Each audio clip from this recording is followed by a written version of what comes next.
حي على الفلاح.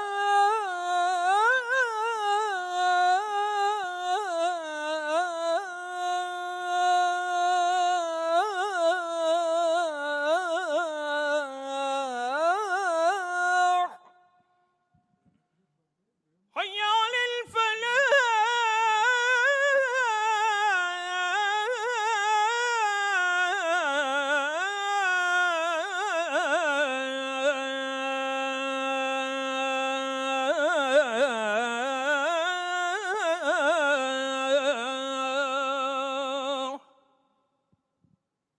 الله أكبر،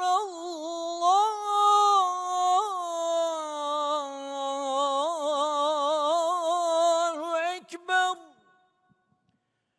لا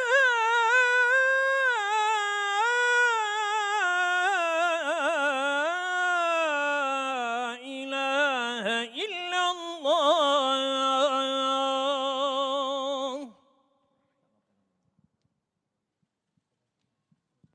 الحمد لله. إن الحمد لله الحمد لله رب العالمين، والصلاة والسلام على رسولنا محمد وعلى آله وأصحابه أجمعين.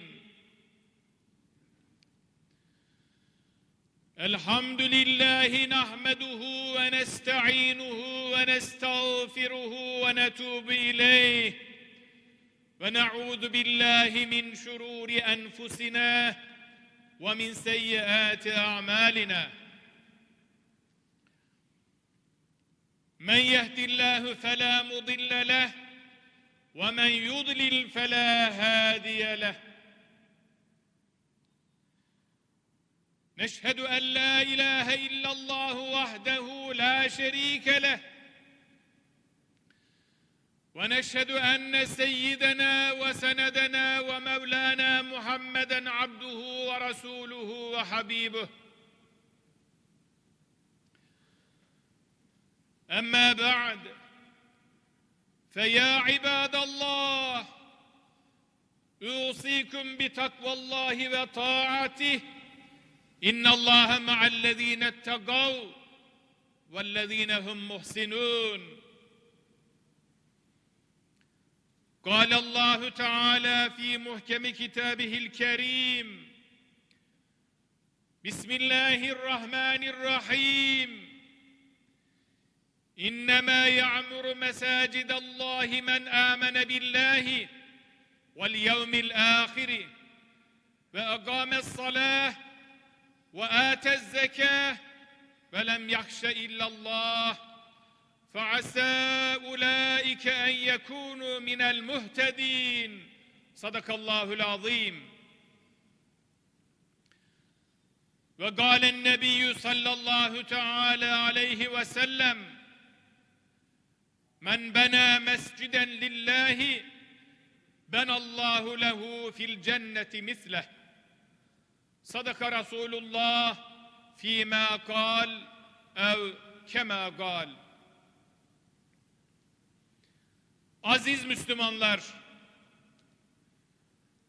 bundan 10 ay önce hep birlikte Ayasofya-i Kebir Camii Şerifi'nin tekrar ibadete açılmasının heyecanını milletçe hep birlikte yaşadık elhamdülillah. Bugün de tarihi bir ana şahitlik ediyoruz. Büyük bir hasret daha sona erdi. Okunan salalar ve ezan-ı Muhammediler, getirilen tekbirler Taksim Camii'nde ve tüm gök kubbede yankılandı. Bizleri böylesine müstesna bir günün şahitleri kılan Cenab-ı Hakk'a sonsuz hamdü senalar olsun. Camilerimizin ilk imamı ve hatibi Fahri Kainat Efendimiz Hazreti Muhammed Mustafa'ya sonsuz salat ve selam olsun. Yıllar boyu Taksim'de böyle bir caminin yapılması için büyük bir iştiyakla mücadele eden, ancak bu günleri göremeden, bu hasretle dünyadan göçüp giden nice büyüklerimiz oldu. Taksim Camii tamamlandı. Şehadetleri dinin temeli ve ebediyen yurdumuzun üzerinde inleyecek olan ezanlar minarelerinden yükseldi. Ruhunuz haberdar, mekanınız cennet, makamınız âli olsun. İstanbul'un fethi için Fatih Sultan Mehmet Han'ın gemileri üzerinden yürüttüğü arazide yapılan ve açılışı da fetih günlerine tevafuk eden Taksim Camii'ni görme bahtiyarlığına nail olan Fatih'in torunları, aziz kardeşlerim, sizler özellikle de Fatih'in İstanbul'u fethettiği yaştaki gençler Taksim Camii'nin ezanlarını dinleyerek, halıları üzerinde secde ederek, kütüphanesinde kitap okuyarak, hocalarımızın yaptığı cami derslerine devam ederek bu ulu mabetten doya doya istifade edeceksiniz inşallah. Ne mutlu sizlere, ne mutlu bizlere. Gözümüz aydın olsun, gönlümüz sürurla dolsun. Taksim Camii'nin hasretiyle büyüyen, ona olan ihtiyacı ve milletin beklentisini kalbinin ta derinliklerinde hissederek imar ve inşasına vesile olan, emeği geçen herkes için dua ediyorum. Rabbim sizden razı olsun. Habibinin müjdelediği cennetteki benzeri yüce makam mükafatınız olsun. Aziz kardeşlerim, bugün bir vuslat günündeyiz. Taksim Camii'nde Rabbimizin huzurundayız. Hamdimizi ve şükrümüzü daha çok arttırmanın gayretiyle bir aradayız. Camilerimiz Yüce Allah'a topluca kulluğumuzu arz ettiğimiz müstesna mekanlardır. Allah'ın evi, müminlerin eseri olan camilerimiz, yalnızlıktan bunalan ruhlarımıza şifa, hayat telaşıyla yorulan gönüllerimize devadır. İlim ve hikmet pınarı, birlik ve beraberliğimizin sembolüdür camilerimiz. Şehirlerimizin kalbi, aziz milletimizin ve ümmeti Muhammed'in en huzurlu, en güvenli sığınağı ve İslam'ın yeryüzündeki mühürleridir camilerimiz. Aziz Müslümanlar, camilerimiz minarelerinden yankılanan ezan-ı Muhammedi ile bizi tevhide, vahdete, birlik beraberliğe ve ibadete davet eder. Mümin gönüller, saf ve tertemiz yürekler ve kutlu mabetlerde bir araya gelir. Yüce Yaradan'a kulluk etmenin lezzetine varır. Dini mübini İslam'ın hikmet ve rahmet yüklü mesajlarına, sahih dini bilgiye bu mübarek yerlerde ulaşır. Çocuklarımızın tertemiz dimalarına Allah ve peygamber sevgisi bu kutlu mekanlarda aşılanır. Cami ve mescitleri inşa ve ihya edenlere vaat edilen övgüye, müjdeye nail olmak için Müslümanlar birbirleriyle yarışır ve yardımlaşır. Nitekim yüce kitabımız Kur'an-ı Kerim'de Rabbimiz şöyle buyurur: Allah'ın mescitlerini ancak Allah'a ve ahiret gününe inanan, namazı dosdoğru kılan, zekatı veren ve Allah'tan başkasından korkmayan kimseler imar eder. İşte onların doğru yolu bulanlardan olmaları umulur. Peygamber Efendimiz sallallahu aleyhi ve sellemin dilinde ise şu müjde vardır: her kim Allah için bir mescit bina ederse, Allah da ona cennette bunun karşılığında bir makam lütfeder. Aziz müminler, Yüce Rabbimiz geçmişten günümüze camilerimizin imar, inşa ve ihyasına öncülük eden, destek olan, yardımda bulunan büyüklerimizden ve kardeşlerimizden razı olsun. İbadet aşkıyla camilerimize hizmet edenlerden, dar bekaya irtihal eden mümin kardeşlerimize rahmet eylesin. Hayatta olanlara da sağlıklı ve huzurlu bir ömür ihsan eylesin.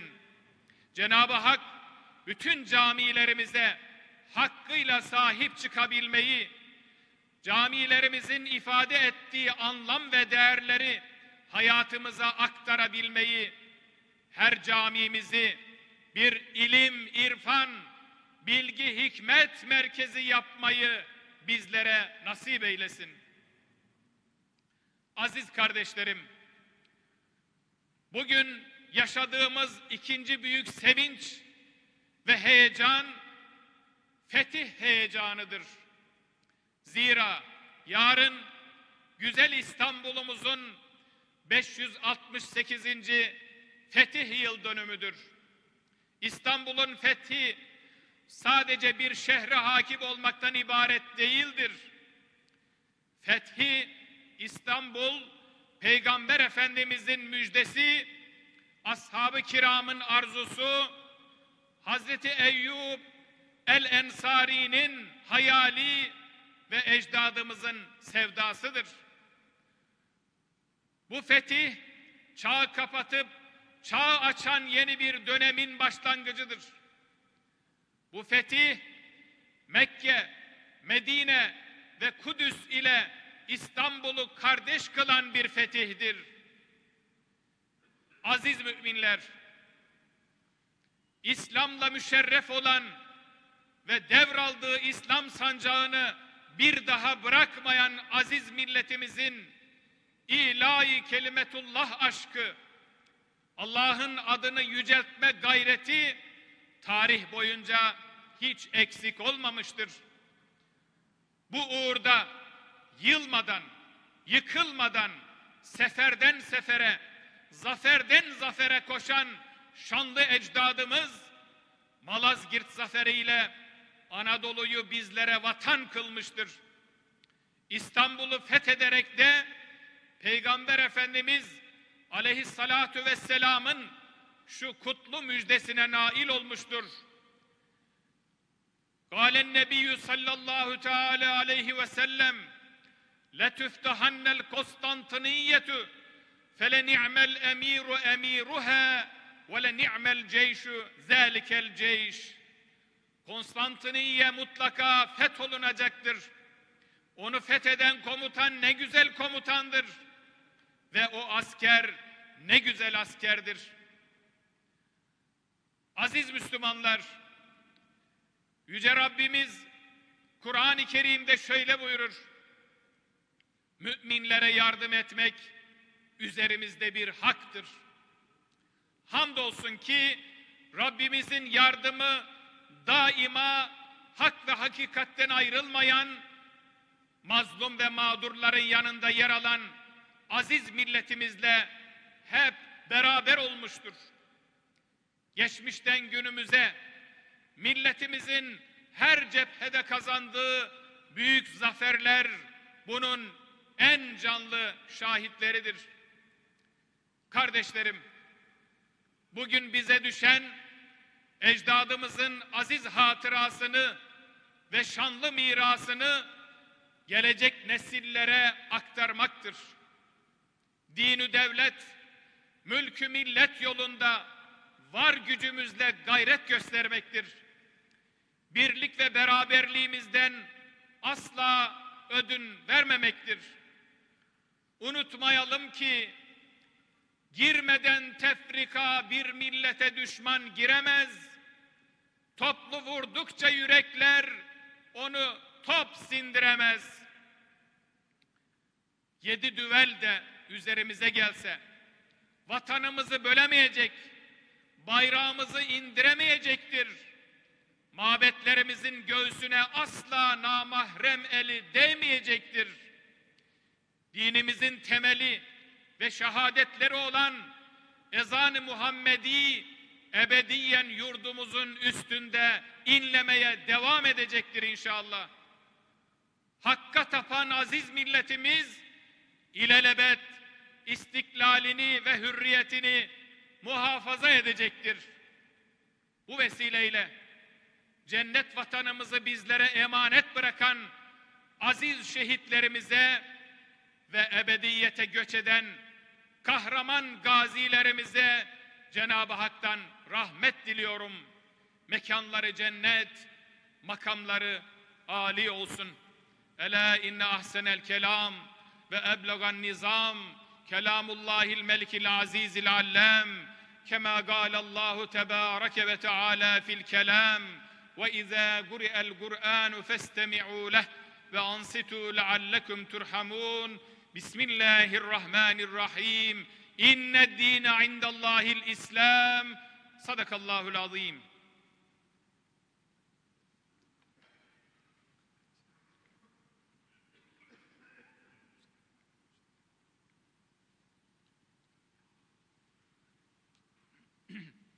Elhamdülillah. Elhamdülillah. Elhamdülillahi hamdel kâmiline ve salatu ve selamu ala Resulina Muhammedin ve ala alihi ve ashabihi ecma'in. Tazimen li nebiyyihi ve tekrimen li fekhameti şe'ni şerefi safiyyih. Fekâle azze ve celle min gâilin muhbiran ve âmira. İnnallâhe ve melâiketehu yusallûne alen nebiy. Ya eyyühellezîne âmenû sallu aleyhi ve sellimû teslîmâ. Allahümme salli ala seyyidina ve nebiyyina Muhammedin ve ala ali seyyidina Muhammed. Allahümme salli ala Muhammedin ve ala ali Muhammed. Kema salleyte ala İbrahim ve ala ali İbrahim. İnneke hamidun mecid. Allahümme barik ala Muhammedin ve ala ali Muhammed. Kema barekte ala İbrahim ve ala ali İbrahim. İnneke hamidun mecid. Allahümme ansuril İslam'e vel müslimin. Allahümme ansuril İslam'e vel müslimin. Allahümme ansuril İslam'e vel müslimin. Allahümme ansur men nasaraddin. Vaktul men hazelel müslimin. Allahümme Rabbena atina fid dünya hasene ve fil ahireti hasene ve qina azaben nar ve adkhilnel cennete ma'al ebrar. Ya azizu ya gaffar ya Rabbel alemin. Elhamdülillahi Rabbil alemin.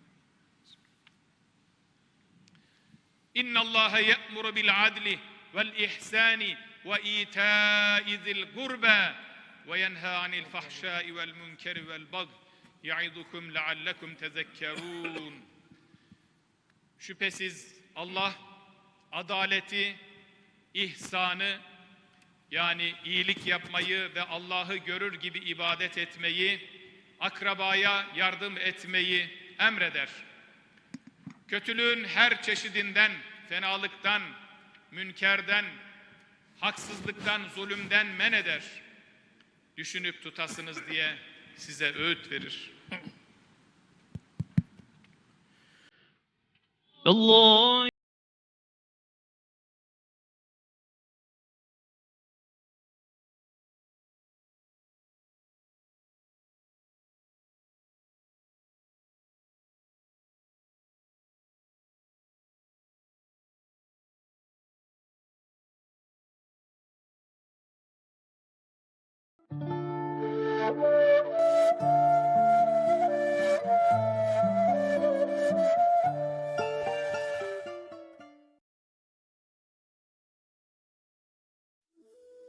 أعوذ بالله من الشيطان الرجيم بسم الله الرحمن الرحيم. Muhterem Müslümanlar, hicretin 5. yılıydı. Uhud'da isteklerine ulaşamayan müşrikler son kez Medine'ye büyük bir saldırı kararı almışlardı. Durumdan haberdar olan Peygamberimiz sallallahu aleyhi ve sellem her zaman olduğu gibi ashabıyla istişare etti. Savunma savaşı yapılmasına ve Medine çevresine hendek kazılmasına karar verildi. Müminler el birliğiyle hendeyi kazarken büyük bir kaya parçasına denk geldiler. Bu devasa kaya ne yerinden oynuyor ne de parçalanabiliyordu. Ashabın ümidi tükenirken Resul-i Ekrem sallallahu aleyhi ve sellem çıka geldi. O bir yandan arkadaşlarının kırmakta zorlandığı kayayı parçalıyor, diğer yandan da o günün şartlarında düşünülmesi bile zor olan Kisra'nın, Kayser'in şehirlerinin fethedileceğini müjdeliyordu. Aziz müminler, ashab-ı kiram Allah Resulü sallallahu aleyhi ve sellemin bu müjdesine nail olmak için İslam'ın evrensel mesajlarını diyardan diyara taşıyordu. Anadolu'muzda ilk defa İyaz bin Ganem ve Halid bin Velid'in de içinde bulunduğu sahabe ordusu Diyarbakır'a İslam'ın kutlu sancağını dikiyor, bu şehri Anadolu'nun İslam'a açılan ilk kapısı haline getiriyordu. Sahabe şehri Diyarbakır, o günden beri Müslümanların kalbi, İslam'ın kalesi olmaya devam ediyor elhamdülillah. Kıymetli Müslümanlar, İslam ile müşerref olan ve devraldığı İslam sancağını bir daha bırakmayan aziz milletimizin ilahi kelimetullah aşkı, Allah'ın adını yüceltme gayreti hiç eksik olmamıştır. Bu uğurda yılmadan, yıkılmadan, seferden sefere, zaferden zafere koşan şanlı ecdadımız, Malazgirt zaferi ile Anadolu'yu bize vatan kılmıştır. İstanbul'u fethederek Peygamber Efendimiz sallallahu aleyhi ve sellemin şu kutlu müjdesine nail olmuştur. Konstantiniye mutlaka fetholunacaktır. Onu fetheden komutan ne güzel komutandır ve o asker ne güzel askerdir. Değerli müminler, İstanbul'un fethi sadece bir şehre hakim olmaktan ibaret değildir. Bu fetih Peygamberimizin müjdesi, ashab-ı kiramın arzusu, Ebu Eyyub el-Ensari'nin hayali ve ecdadımızın sevdasıdır. Bu fetih, çağ kapatıp çağ açan yeni bir altın dönemin başlangıcıdır. Bu fetih, Mekke, Medine ve Kudüs ile İstanbul'u kardeş kılan bir zaferdir. Muhterem Müslümanlar, Yüce Rabbimiz Kur'an-ı Kerim'de şöyle buyurur: müminlere yardım etmek üzerimizde bir gerekliliktir. Hamdolsun ki Rabbimizin yardımı daima hak ve hakikatten ayrılmayan, mazlum ve mağdurların yanında yer alan aziz milletimizle beraber olmuştur. Asırlardır milletimizin her cephede kazandığı zaferler bunun en büyük şahididir. Aziz kardeşlerim, bugün bize düşen ecdadımızın aziz hatırasını ve şanlı mirasını gelecek nesillere aktarmaktır. Dinü devlet, mülkü millet yolunda var gücümüzle gayret göstermektir. Birlik ve beraberliğimizden asla ödün vermemektir. Unutmayalım ki girmeden tefrika bir millete düşman giremez. Toplu vurdukça yürekler onu top sindiremez. 7 düvel de üzerimize gelse vatanımızı bölemeyecek, bayrağımızı indiremeyecek, ezan-ı Muhammedi'yi dindiremeyecektir. Nasrun minallahi ve fethun qarib. Yardım Allah'tandır ve Allah'ın yardımıyla fetih yakınlaşır.